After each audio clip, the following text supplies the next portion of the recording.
Domenica 4 luglio, Santa Elisabetta, è il 185esimo giorno dall'inizio dell'anno, ne mancano 180 al termine. Il sole sorge alle 5:28 e tramonta alle 21:02. La luna si leva alle 2:04 e tramonta alle 16:02.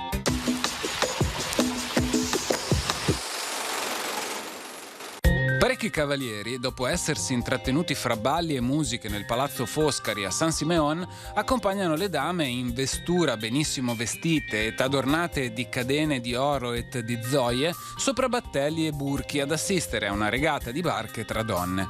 Quindi, in mezzo alla strada, viene servita una colazione alla quale viene invitato anche il duca di Urbino.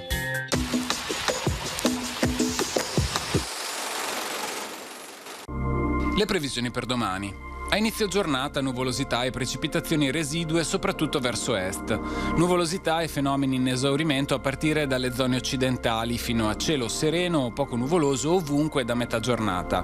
Possibili cumuli pomeridiani sulle zone montane. Temperature minime in diminuzione, massime in aumento.